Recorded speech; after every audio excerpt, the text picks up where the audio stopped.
Assalamualaikum warahmatullahi wabarakatuh.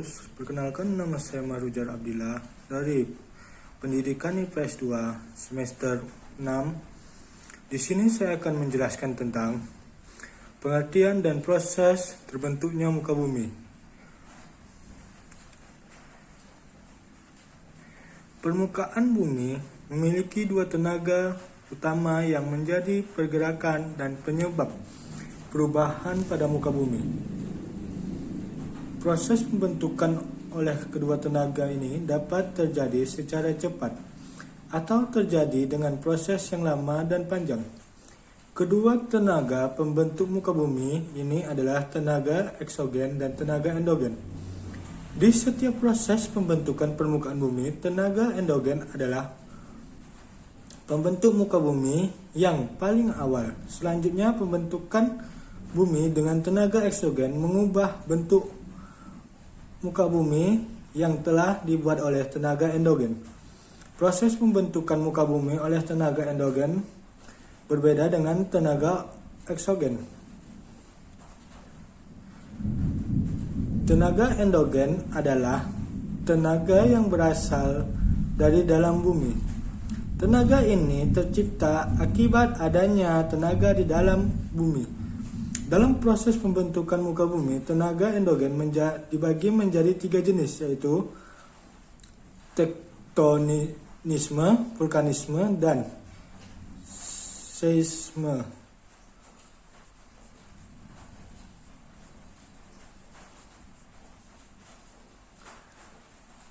Yang kedua, tenaga eksogen adalah tenaga yang berasal dari luar bumi. Tenaga eksogen adalah tenaga yang mengubah bentuk bumi yang telah dibuat oleh tenaga endogen. Tenaga eksogen memakai bantuan angin, air, maupun geyser dalam proses pembentukannya. Tenaga eksogen, yaitu air, angin, ataupun geyser, akan mengkikis permukaan bumi serta membawa material yang lapuk, lalu menumpuknya sehingga membentuk permukaan yang baru. Pada proses pembentukan muka bumi melalui tenaga eksogen dapat dilakukan dengan beberapa cara, yaitu sebagai berikut: sedimentasi dan erosi. Apa itu relief daratan dan relief dasar laut? Relief muka bumi daratan adalah relief permukaan bumi yang terjadi di daratan. Permukaan bumi di daratan mengalami tonjolan maupun cekungan yang membentuk daerah baru dan melahirkan ekosistem yang lain. Relief muka bumi di daratan adalah relief yang paling tampak dan dapat langsung dilihat. Bumi bentuknya berbentuk bulat, akan tetapi permukaan tidak rata. Tidak ratanya bentuk-bentuk dari permukaan bumi tidak terjadi begitu saja. Keragaman bentuk muka bumi ini dikarenakan oleh adanya tenaga pembentuk muka bumi, yaitu endogen dan eksogen. Perbedaan tinggi dan rendahnya permukaan bumi disebut dengan relief permukaan bumi. Relief daratan memiliki banyak ekosistem. Hal ini diakibatkan bentuk muka bumi daratan memiliki bentuk dan daerah yang berbeda-beda. Ekosistem di daratan seperti ekosistem sungai, ekosistem danau, ekosistem gurun, atau ekosistem hutan seperti hujan tropis maupun hutan musim. Terdapat 7 penampakan relief muka bumi di daratan akibat tenaga pembentukan muka bumi.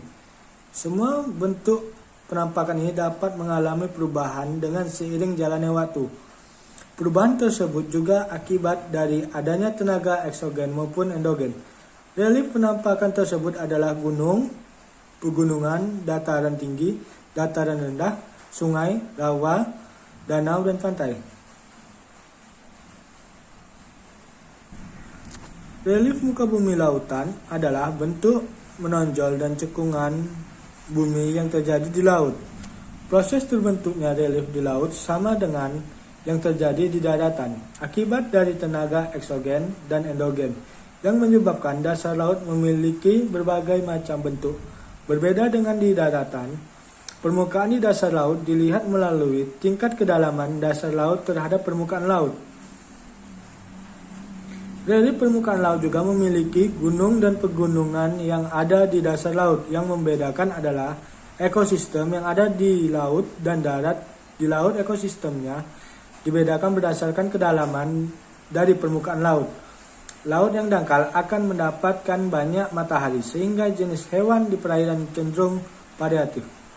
Sedangkan di laut dalam yang tidak mendapatkan cahaya matahari, jumlah makhluk hidupnya lebih sedikit. Relief permukaan bumi laut memiliki 5 bentuk. Kelima bentuk tersebut adalah landasan kontinen, lereng benua, tanjakan, kontinental, dasar laut, dan gunung laut. Apa itu dataran rendah dan dataran tinggi? Dataran rendah ialah jenis daratan pada permukaan bumi yang berupa hamparan luas tanah dengan tinggi kurang dari 200 meter di atas permukaan laut. Istilah ini diterapkan pada kawasan manapun yang tidak termasuk ke dalam dataran tinggi. Suhu udara pada dataran rendah biasanya berkisar di antara 23 derajat Celcius sampai dengan 28 derajat Celcius. Suhu pada daerah dataran rendah tidak terlalu dingin seperti pada dataran tinggi, tetapi juga tidak terlalu panas. Kondisi ekonomi masyarakat yang tinggal di dataran rendah umumnya lebih makmur dibandingkan yang hidup di dataran tinggi. Dari segi cuaca, dataran rendah memiliki curah hujan yang cukup tinggi. Contoh dataran rendah di Indonesia ialah dataran rendah Surakarta, dataran rendah Semarang, dataran rendah Madiun, dan dataran rendah Palembang.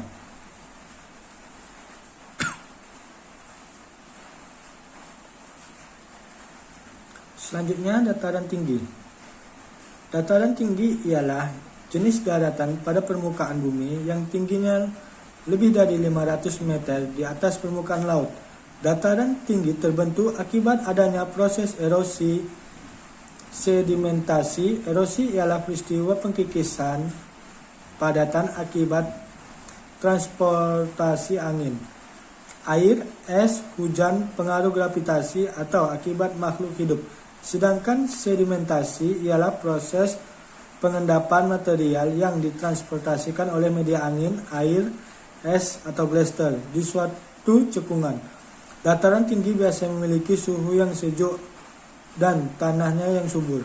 Daerah dataran tinggi dengan luas area yang cukup luas pada daerah puncak dataran tinggi disebut dengan plateau atau plateau. Plateau dapat terbentuk karena erosi sedimentasi, naiknya gunung berapi, atau karena ekstrusi lava. Contoh dataran tinggi di Indonesia antara lain ialah dataran tinggi Dekwan, dataran tinggi Gayo, dataran tinggi Dieng, dataran tinggi Malang. Apa saja aktivitas yang ada di dataran tinggi dan dataran rendah dan perbedaannya? Dataran tinggi biasanya aktivitas yang dilakukan oleh manusia tersebut ialah manusia tersebut memiliki daya tahan tubuh yang tahan terhadap cuaca dingin. Dan mayoritas pada dataran tinggi tersebut masyarakatnya memperoleh penghasilan yaitu sebagai petani karena tanah di dataran tinggi itu relatif subur dan mayoritas masyarakatnya masih mengalami namanya ketinggalan zaman akibat perubahan teknologi saat ini. Sedangkan dataran rendah mayoritas masyarakatnya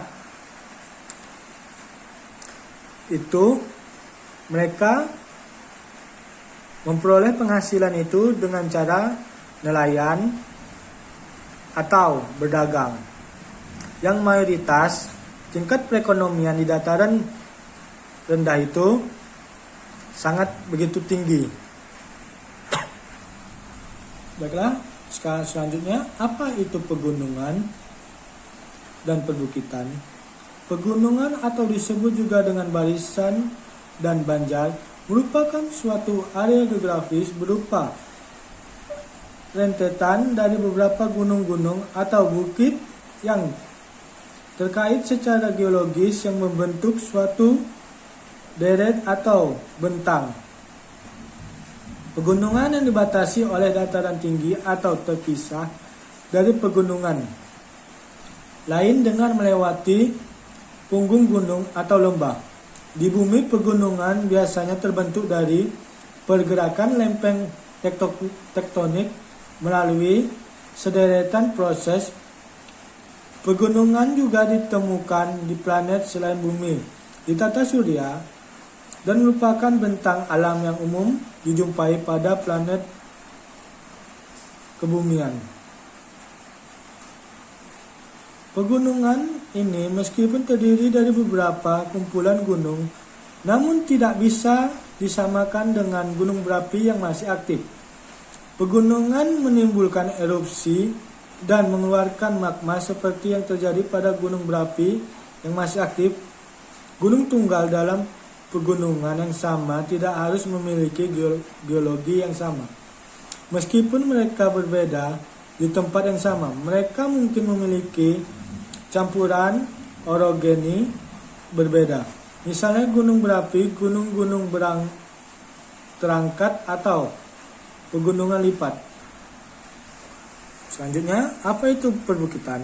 Perbukitan adalah suatu bentuk wujud alam wilayah bentang alam yang memiliki permukaan tanah yang lebih tinggi dari permukaan tanah di sekelilingnya, namun dengan ketinggian relatif rendah dibandingkan dengan gunung.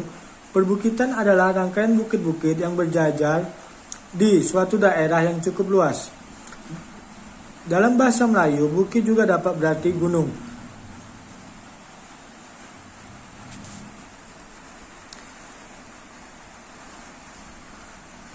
Upaya yang dilakukan oleh masyarakat untuk mengurangi risiko bencana di pegunungan dan perbukitan yaitu dengan cara masyarakat harus menjaga lingkungan dan tidak menebang hutan sembarangan. Itu akan mengakibatkan jika masyarakat tersebut menebang hutan sembarangan dan membuang sampah secara berlebihan, maka akan terjadi banjir, longsor, dan bisa jadi juga terjadi banjir bandang. Baiklah, sekian materi yang dapat saya sampaikan. Wabillahi taufik wal hidayah. Wassalamualaikum warahmatullahi wabarakatuh.